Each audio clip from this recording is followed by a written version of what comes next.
राधे श्री राधे, राधे राधे गोविंदा। श्री राधे श्री राधे, राधे राधे गोविंदा। श्री राधे श्री राधे, राधे राधे गोविंदा। श्री राधे श्री राधे, राधे राधे गोविंदा। जय राधे राधे राधे गोविंदा। जय राधे राधे राधे गोविंदा। जय राधे राधे राधे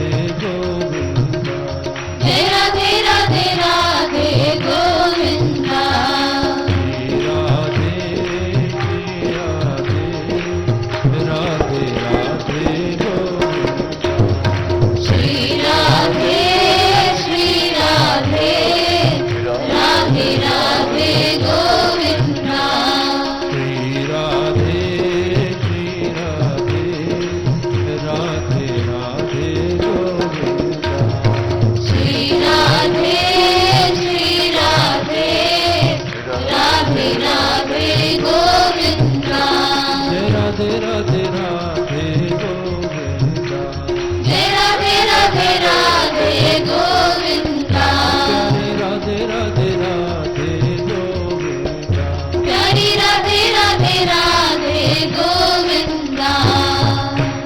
यदा यदा हि धर्मस्य ग्लानिर्भवति भारत, अभ्युत्थानम् अधर्मस्य तदात्मानं सृजाम्यहम्।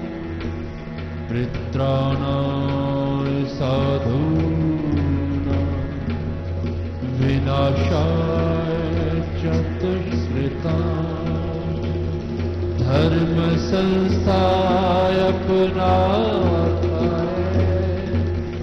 संभयामि युगे युगे।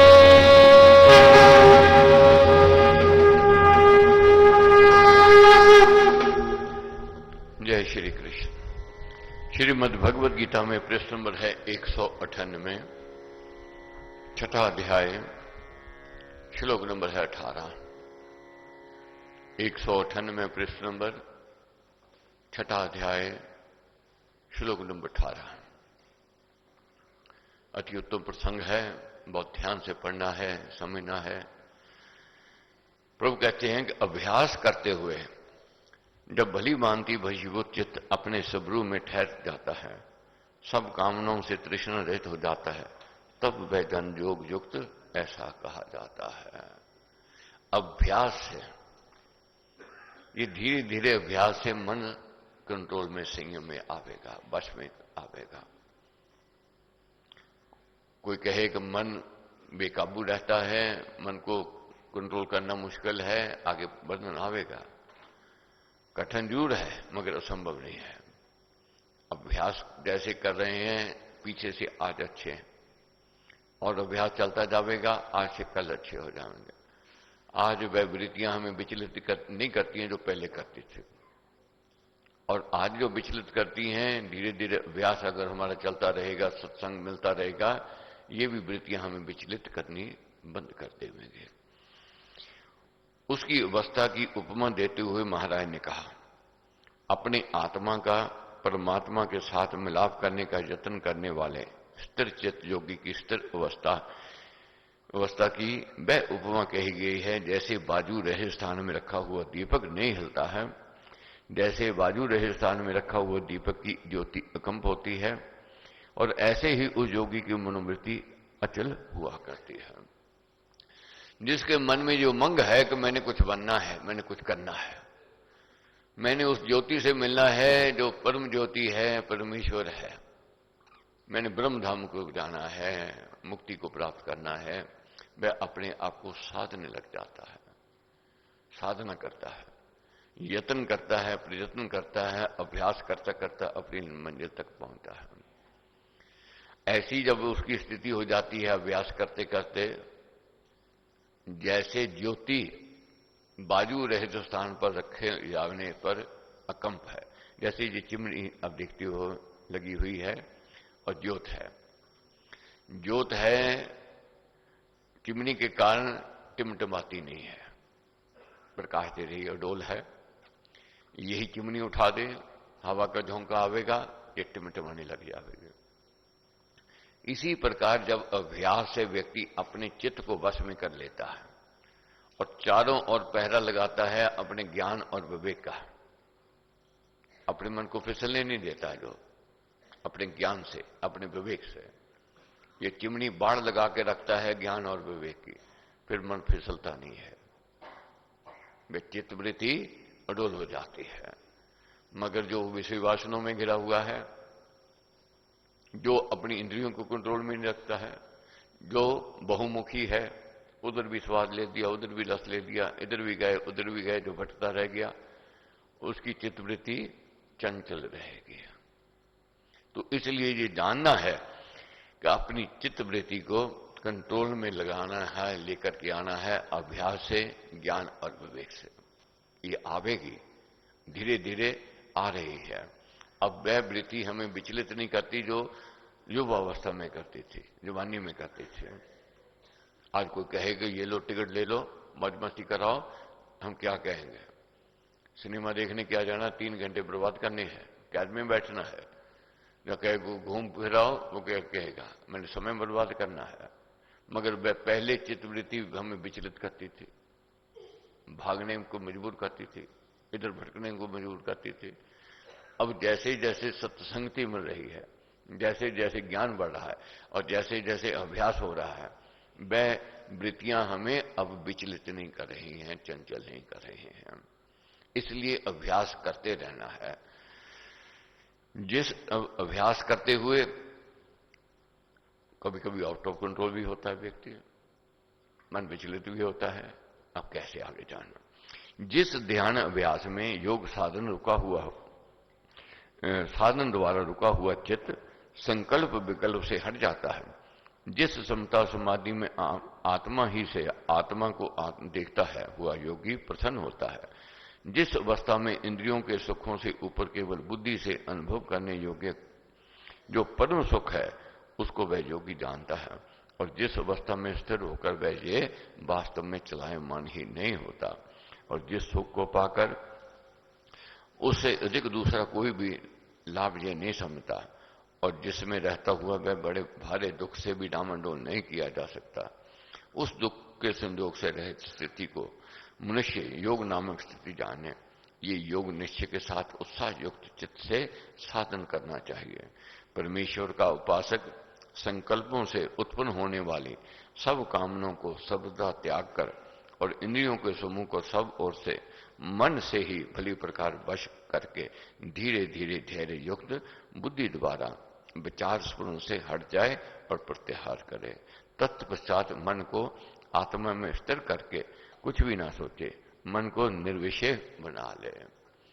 वृत्तियां भागेंगी, क्योंकि इंद्रियों का काम है रस लेना, वे रस लेने जाएंगे। मगर जो साधक है अपनी इंद्रियों को अपने कंट्रोल में रखता है, अपने वश में रखता है, उसको खुला नहीं छोड़ता है।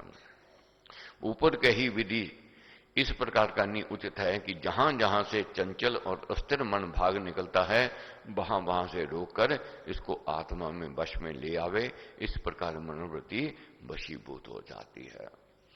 अब देखना है, अपने आप को पता लग जाता है कि मेरा मन यहां फिसलता है, और मन वहां फिसलता है, अपना ध्यान कहीं और लगा लो, अपने मन को दूसरे काम में लगा दो, और मन उस काम से जहां फिसलता है दूसरे काम में लग जाएगा। ये धीरे धीरे अभ्यास से होगा। मन फिसलेगा, साधक का भी फिसलता है, मगर साधक अपने विवेक से उसको फिर अपने कंट्रोल में ले आता है, वश में ले आता है। निश्चय से इस सर्वदा शांत मन वाले योगी को रजोगुण रहित पाप से वर्जित ब्रह्म रूपता रूप उत्तम सुख प्राप्त होता है। वह ब्रह्मानंद में लीनता लाभ कर लेता है। पाप रहित योगी अपने आत्मा को सदा इस प्रकार परमात्मा में जोड़ता हुआ सहज से ब्रह्म में स्पर्श मिलाप रूप परम सुख को अनुभव करता है। सर्वत्र समदर्शी योग से युक्त आत्मा अपने आप को सब भूतों में रहता हुआ और सब भूतों को अपने आप में विचार दृष्टि से देखता है। सब प्राणियों में आत्म भाव को परोया हुआ जानता है। जो आत्मज्ञानी योगी सर्वत्र मुझको देखता है, विद्यमान जानता है और सारे विश्व को मुझ में देखता है, वह अपनी कृपा दृष्टि से उसको मैं दूर नहीं करता और अपने निश्चय और विश्वास के नेत्रों से वह मुझे ओझल नहीं करता है। जिसकी साधना बढ़ती है, जिसकी आस्था श्रद्धा बढ़ती है उस परमेश्वर के साथ, परमेश्वर कहते हैं वह मेरे से जुड़ जाता है। मैं अपनी आंखों से उसको ओझल नहीं करता हूं। भगवान अपने भक्त को एक बार ग्रहण करके फिर कभी भी उसे नहीं बुलाता है। ना ही ब्रह्म स्थिति में स्थिर विश्वासी भक्त कभी अपने परमेश्वर से विमुख होता है। प्रेम का नाता दोनों तौरों से होता है, एक तरफ से कभी नहीं होता है। ताली एक हाथ से कभी नहीं बहती है, दोनों हाथों से बहती है। अगर भक्ति करेंगे, परमेश्वर के प्रति श्रद्धा आस्था होगी, प्रभु क्या कहते हैं, एक बार मैं किसी को ग्रहण कर लूं, एक बार अपना बना लूं, एक बार कोई मेरी शरण में आ जाता है, फिर मैं किसी को ठुकराता नहीं हूं, वह मेरा हो जाता है। साधारण जीवन में देखते हैं, सज्जन व्यक्ति की शरण में कोई चले जावे, सज्जन व्यक्ति कभी ठुकरावेगा नहीं, कभी दुत्कारेगा नहीं। वह प्रेम देवेगा, स्नेह देवेगा और उसको अपना बना लेवेगा। परमेश्वर क्या कहते हैं, प्रभु क्या कहते हैं, मेरी शरण में आ, मेरा बन, मेरा भक्त बन, मेरा पूजन कर, और तो एक बार तू मेरी शरण में आ गया, मैं तेरे को ग्रहण कर लूंगा। जो एकता में रहता हुआ अचल श्रद्धा में सुदृढ़ योगी सब भूतों में रहने वाले मुझको भाता है, मेरा आश्रय ग्रहण करता है, चाहे जिस अवस्था में रहता हुआ भी वह योगी मुझ में ही बरतता है।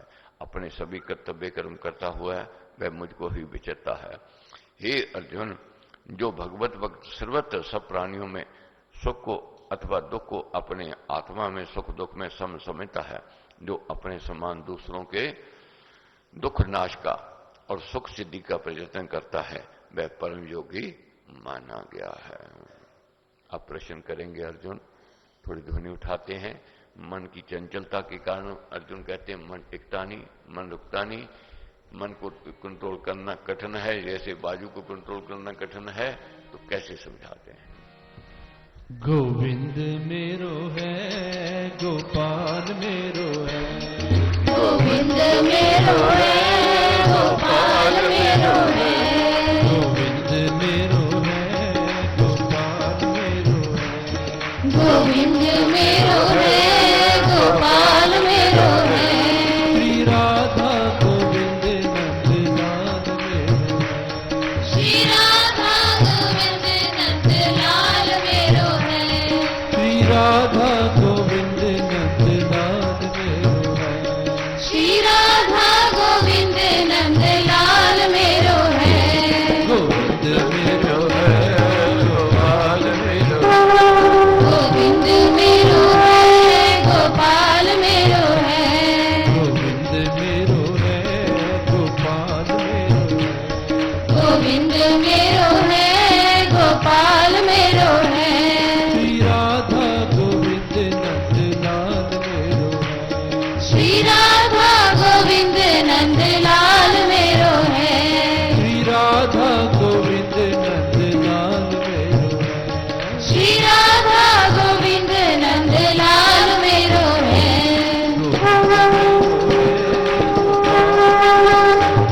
गोविंद मेरो है, गोपाल मेरो है। छठा अध्याय श्लोक नंबर 33। अर्जुन ने कहा, हे मधुसूदन, जो ये समता रूपी योग आपने कहा है, मन की चंचलता के कारण मैं उसकी स्थिर अवस्था को नहीं देखता हूं, नहीं अनुभव करता हूं।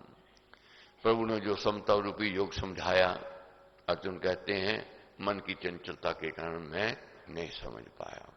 हे कृष्ण, निश्चय से मन चंचल है, मनुष्य को मथन कर देने वाला है, बलवान है, कठिनता से झुकाया जा सकता है।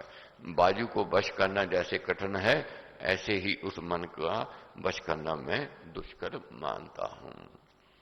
महाराज ने कहा, महाराज ने उत्तर में कहा, हे महाबाहु, निस्संदेह मन चंचल है, बड़ी कठिनता से वश में किया जा सकता है, परंतु हे कुंती के पुत्र, अभ्यास से और वैराग से ये मन वश में लाया जा सकता है।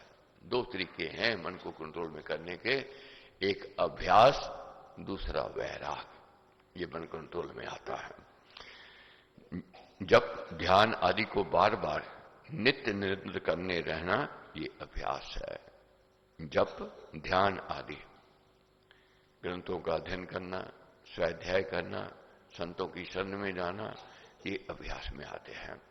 अभ्यास में जब लगता है, यत्न करता है, प्रयत्न करता है, मन सदने लग जाता है, मन सद जाता है और परमेश्वर की भक्ति में तत्पर होकर इस लोक तथा परलोक के विषय संबंधी सुखों की सर्वदा उपेक्षा कर देना वैराग है।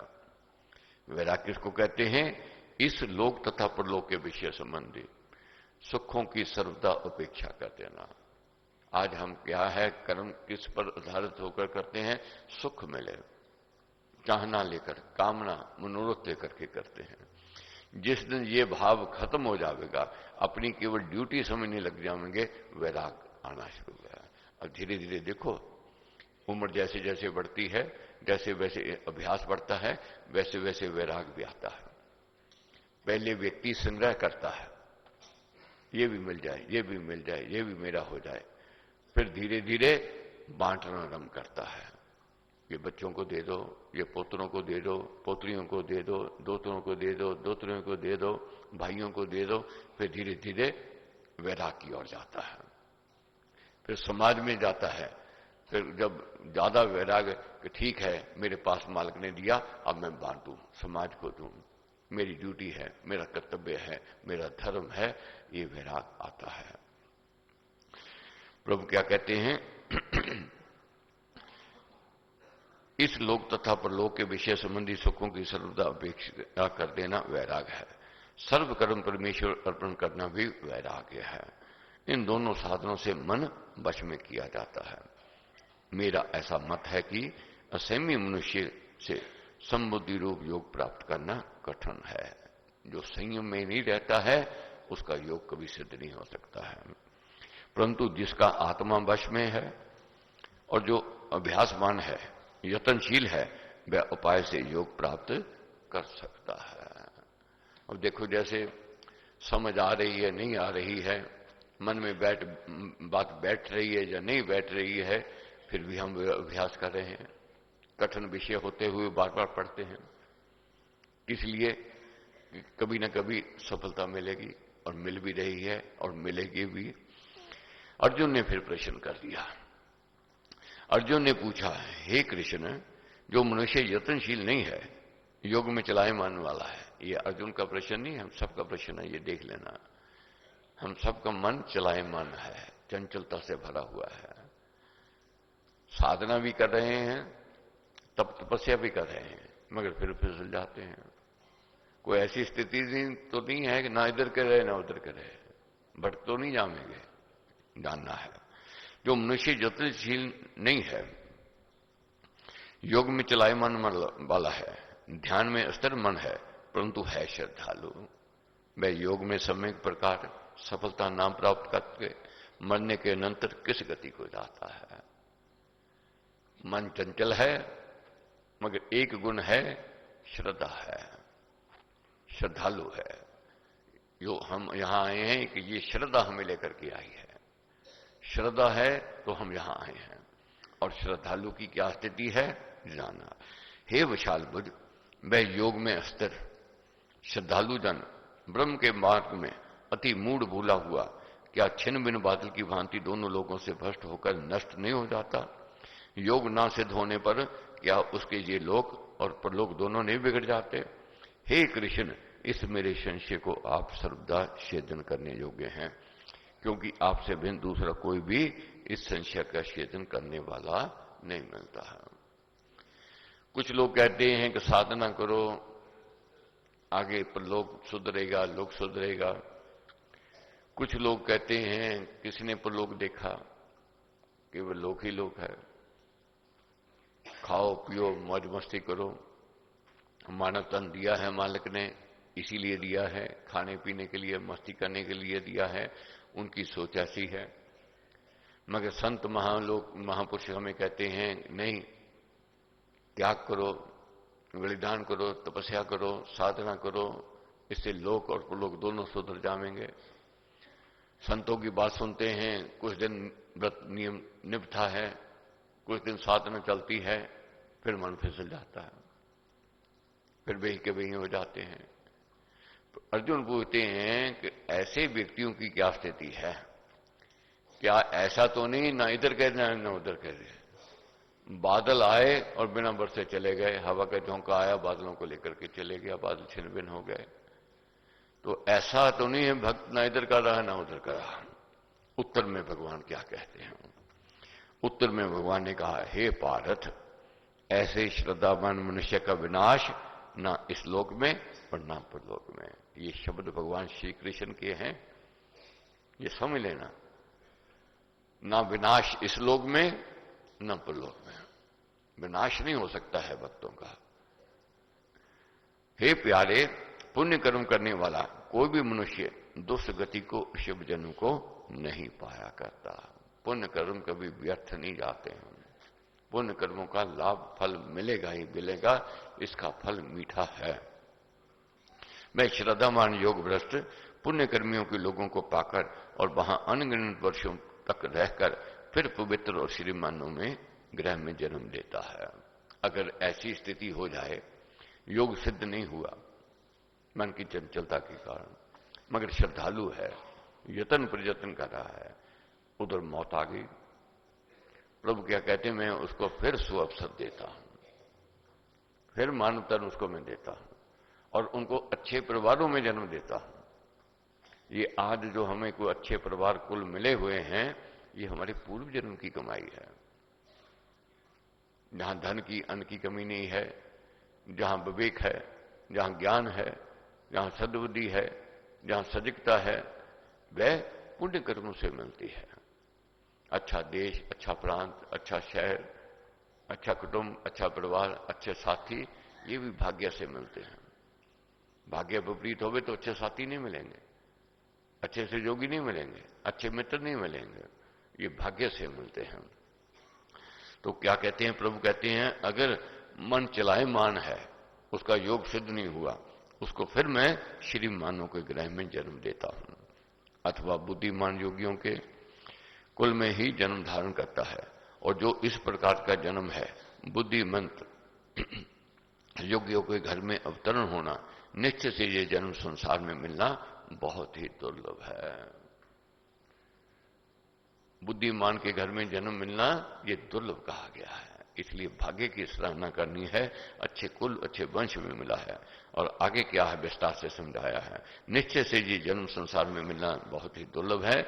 जिन ग्रहों में पवित्रता हो, जीवन के निर्वाह के पर्याप्त साधन हो, वहां जन्म लेकर उसके पूर्व संचित संस्कारों का जाग जाना बहुत सुगम होता है। जहां धन की अन्न की कमी नहीं है, जहां पवित्रता है, जहां शुद्धता है, वहां पूर्व संस्कार जागृत होते हैं। बहुत बार देखोगे, आप कहोगे मैंने कभी पढ़ा नहीं है, मैंने कभी सुना नहीं। जब कभी सुनो, जब पढ़ने बैठो, ये सोच आवेगी मैंने कभी पढ़ा था, मैंने कभी सुना था। ये पूर्व के संस्कार जागृत होते हैं, और पूर्व के जो संस्कार होते हैं और शीघ्रता से जागृत होते हैं, और उसको संयोग मिल जावे, वे प्रबल हो जाते हैं, शुभ की ओर बढ़ते जाते हैं। और ज्ञान युक्त भक्तों के घर में जन्म धारण करना तो बहुत ही पुण्य कर्मों का परिणाम है। ऐसे कुल व घर में जन्म लेकर उस योग भ्रष्ट के पूर्व के संस्कारों का उदय होना शीघ्र ही संभव हो जाया करता है। वहां उस पूर्व देव संबंधी कर्म योग के संस्कारों के संयोग को वह प्राप्त कर लेता है। हे कुरु नंदन, मोक्ष की सिद्धि में वह फिर यत्न करने लग जाता है।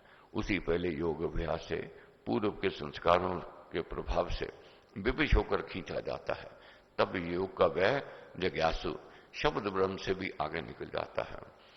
शब्द ब्रह्म कर्म कांड को प्रतिपादन करने वाले वेद को टीकाकार कहते हैं, और वह वेद को उसके कहे हुए कर्मों को लांग जाता है। अथवा शब्द प्रकृति में होता है इसलिए प्रकृति को शब्द ब्रह्म कहा है। वह अभ्यासी अपने आत्मयुक्त ज्ञान में और परमात्मा के अनुभव में सफल होकर प्रकृति से पार हो जाता है, परमात्मा में लीनता लाभ कर लेता है। अथवा शब्द ब्रह्म वाचक को नाम को कहते हैं, उससे आगे निकलकर वह योगी वाच्य में नामी में लहता लाभ कर लेता है। अंत वह बार बार सफलता की ओर बढ़ता हुआ बार बार उसको जन्म में देता हूं, प्रभु कहते हैं मेरे में लीन होता है, मेरे में मिल जाता है।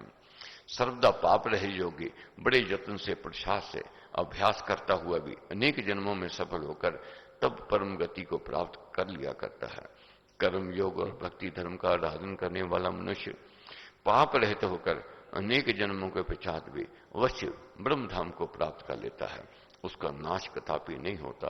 उसके ज्ञान ध्यान और निष्काम कर्म के संस्कार उसको अवश्य बेब सफल बना देते हैं।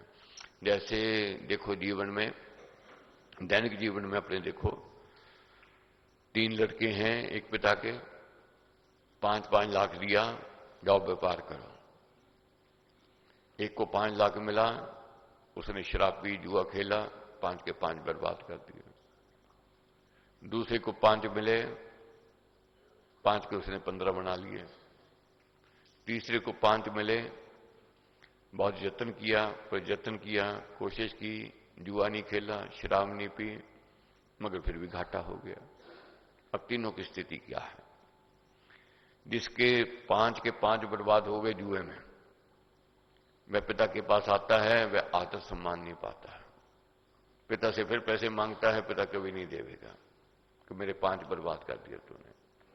दूसरा है जिसने 5 के 15 मनाए, पिता के पास आवेगा, पिता गदगद होवेगा और कहेगा जो चाहो ले जाओ। उसकी स्थिति ऐसी है और मिलता है। तीसरा है जिसने जुआ नहीं खेला, शराब नहीं खेली, कुकर्म नहीं किए, बुरी संगति नहीं थी, मेहनत बहुत की, यत्न किया, मगर घाटा पड़ गया। पिता क्या कहेगा? कोई बात नहीं, जो चलता है वह गिरता है, जो दौड़ता है गिरेगा, जो काम करता है घाटा भी हो सकता है, इसलिए घबराओ नहीं, 5 और ले जाओ, फिर यत्न करो, फिर प्रयत्न करो, फिर कोशिश करो। यही प्रभु कहते हैं, जो एक बार यत्न करता है, प्रयत्न करता है, अगर समय का उसका अभाव भी है, मैं उसको फिर सुअवसर देता हूं, फिर मौका मिलता है और अंत में वह सफल हो जाता है, वह मेरे में मिल जाता है। हे अर्जुन, तपस्वियों के योगी श्रेष्ठ हैं, तपस्वियों से योगी श्रेष्ठ है, ज्ञानियों से कोरे विद्वानों से भी वह बड़ा माना गया है और कर्मकांडियों से भी वह बड़ा है। इसलिए तू योगी बन, निष्काम कर्म युक्त, संबुद्धिवान, श्रद्धालु, भगवत भक्त का पद ऊंचा है, सबसे ऊंचा है। इस कारण तू भी ऐसा ही योगी बन जा और कर्तव्य कर्म करता रहा। सब योगियों में भी जो श्रद्धावान योगी मुझ में लीन हुआ, अंतर आत्मा से मुझको भयता है, मेरा ध्यान करता है, वह मुझ में अत्यंत मिला हुआ माना गया है। अनन्य भक्त तो भगवान में ही लीन समझा जाता है। ओम तत्सत। इस प्रकार श्रीमद् भगवद गीता रूप उपनिषद ब्रह्म वेदांतर्गत योग शास्त्र में श्री कृष्ण अर्जुन संवाद का ध्यान योग नामक 6ठा अध्याय समाप्त हुआ।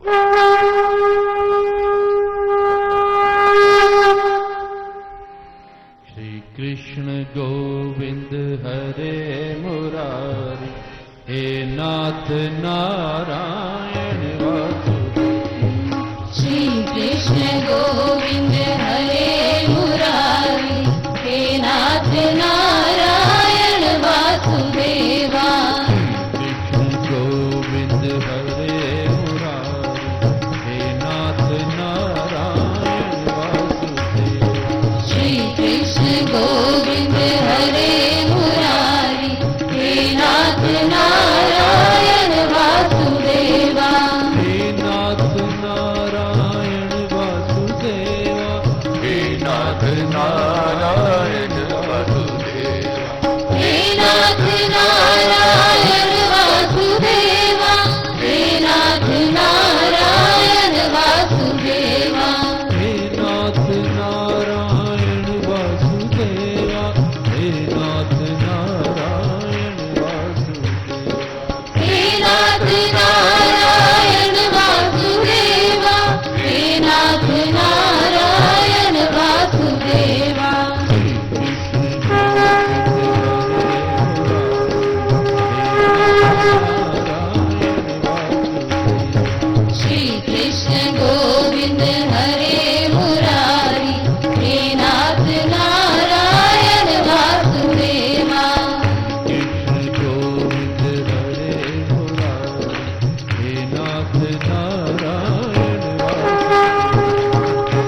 है।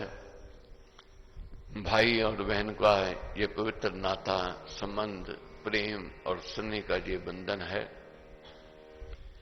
हम कहते हैं कि केवल धागा बांध दिया, राखी बांध दी, ये नहीं, यहां तक सीमित नहीं है। ये धागा, ये राखी, ये प्रेम और स्नेह का बंधन प्रभु की उंगली पर जब चोट लगी थी तो द्रौपदी ने साड़ी का पल्लू फाड़ करके कैसे पट्टी की और उसके बदले में प्रभु ने कैसे उसकी रक्षा की, ये सब सारी दुनिया जानती है। बहन कर्णों में ही होती है, दया में ही होती है, क्षमा में ही होती है। मां के बराबर उसके हृदय में ममता होती है। कितने कठोर भाई क्यों ना हो, कितने भाई दूर क्यों ना रहते हो, कभी बोलचाल ना हो, मेल मिलाप क्यों ना हो, मगर भाई की जब याद आती है उसके हृदय में एक अनोखी धड़कन पैदा होती है, एक ममता की, एक स्नेह की, एक प्रेम की, एक स्नेह की। ये कहने की बात नहीं है, खुद अनुभव करोगे। ये एक ऐसा नाता, एक ऐसा रिश्ता है, तो इसकी कदर कम होती जा रही है। केवल आज हम तोल करने लग गए हैं रुपए पैसे से, भेंट उपहारों से। जो अमीर भाई है उसके प्रति बात कुछ, व्यवहार कुछ और, गरीब है कुछ, उसके प्रति कुछ और। मगर सबसे बड़ा व्यवहार है, नाता जो है, ये प्रेम का नाता है, इसको नहीं भूलना है। बहुत बार जीवन में देखा है कि एक कोख से जन्म नहीं लिया, मगर फिर भी जब नाता जोड़ लिया बहन भाई का, उसमें पवित्रता, उसमें शुद्धता, उसमें प्रेम, उसमें स्नेह देखने को बहुत मिल रहा है। बहुत उदाहरणें हैं, सब इतिहास हमारा कहता है। तो आज ज्यादा बात नहीं मैंने कहनी है क्योंकि सबने आज जल्दी जाना है, मगर आज महाराज के दरबार में बैठ करके ये जरूर मांगेंगे कि भाई बहनों का प्रेम स्नेह बना रहे।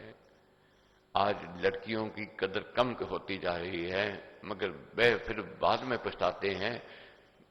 जिनके घर में लड़की नहीं होती है फिर सोचते हैं अगर लड़की होती तो बात होती है। जिस घर में लड़की नहीं है वह अहंकारी होएगा, उसके में अहम बहुत होगा, वह झुकना नहीं सीखता है।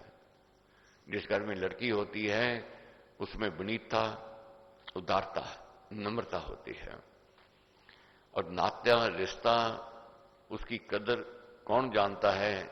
जिस बहन का कोई भाई नहीं है वह उसकी कीमत जानती है।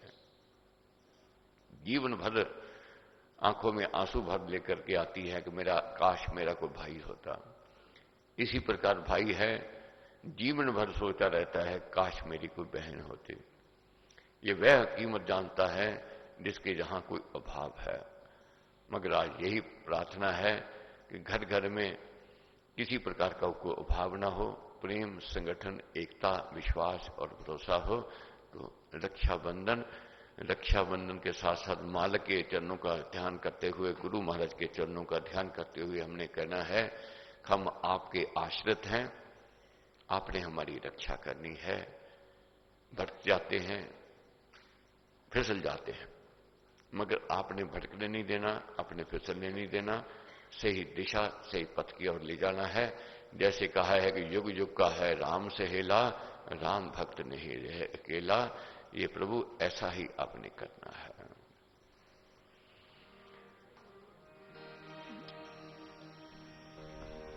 फूलों का तारों का सबका कहना है, फूलों का तारों का सबका कहना है, 1000 में मेरी बहना है, सारी उम्र हमें संग रहना है। फूलों का तारों का सबका कहना है, 1000 में मेरी बहना है, सारी उम्र हमें संग रहना है। फूलों का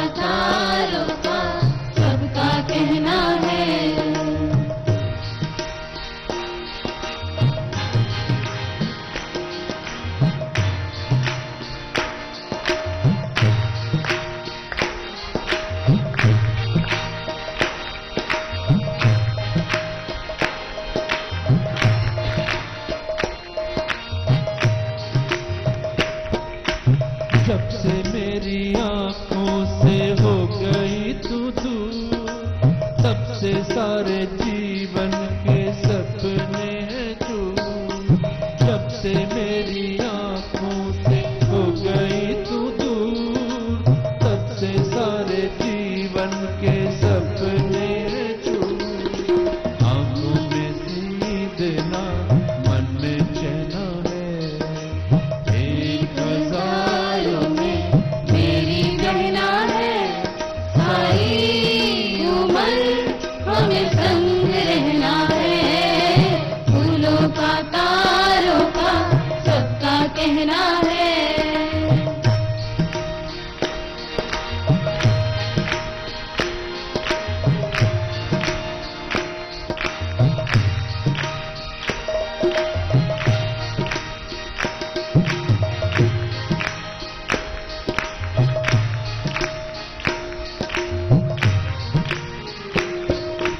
देखो हम तुम दोनों हैं एक डाली के फूल, मैं ना भूला तुझको तो कैसे गई भूल।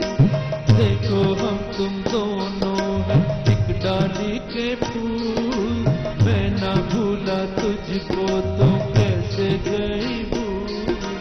आओ मेरे पास आओ, दिल जो कहना है, एक हजारों में मेरी बहना है, सारी उम्र हमें संग रहना है। फूलों का तारों का सबका कहना है।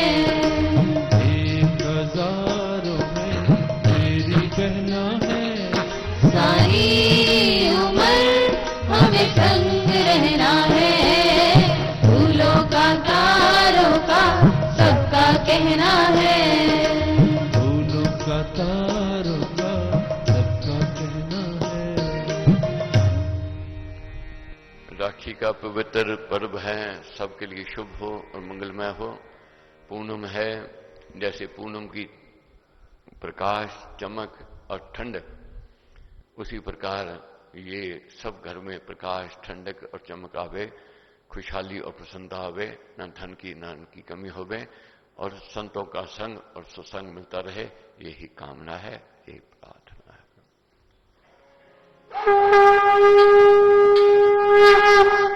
ओम जय जगदीश हरे, स्वामी जय जगदीश हरे।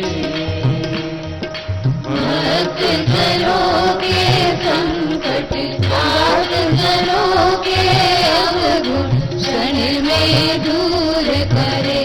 ओम जय जगदीश हरे। ध्यावे पद पावे, दुख बिन से मन का, स्वामी दुख बिन से मन का, सुख संपत्ति घर आवे, सुख संपत्ति घर आवे। कष्ट मिटे तन का, ओम जय जगदीश हरे। मात पिता तुम मेरे, शरण कहूँ मैं किसकी, स्वामी शरण पढ़ूं मैं किसकी। तुम बिन और न दूजा, प्रभु बिन और न दूजा। आस करूँ मैं किसकी, ओम जय जगदीश हरे। तुम पूर्ण परमात्मा, तुम अंतर्यामी, स्वामी तुम अंतर्यामी।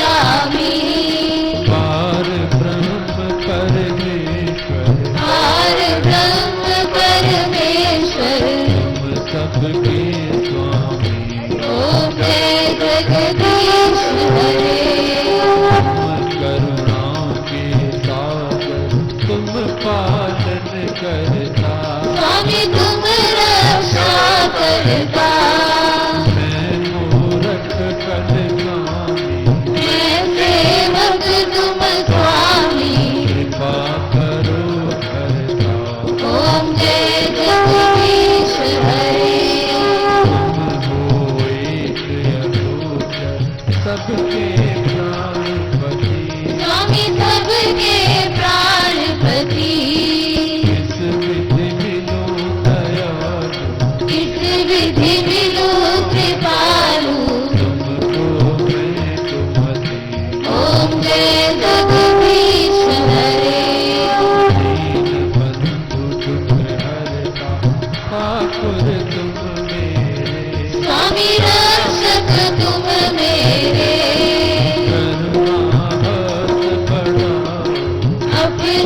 ज्वाला दूर करे।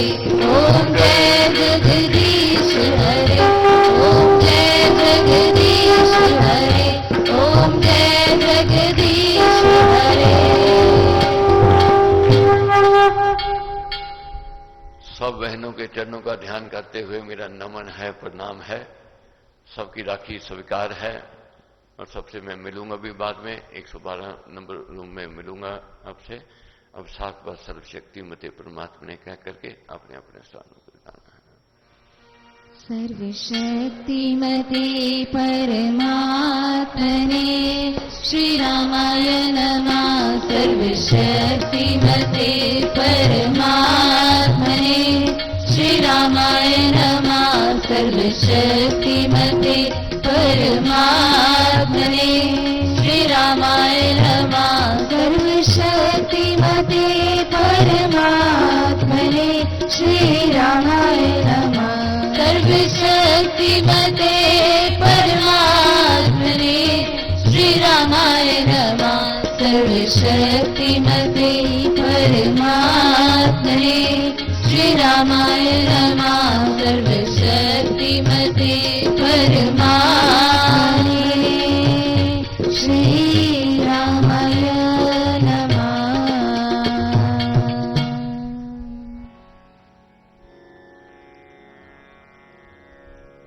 श्रीमन्नारायण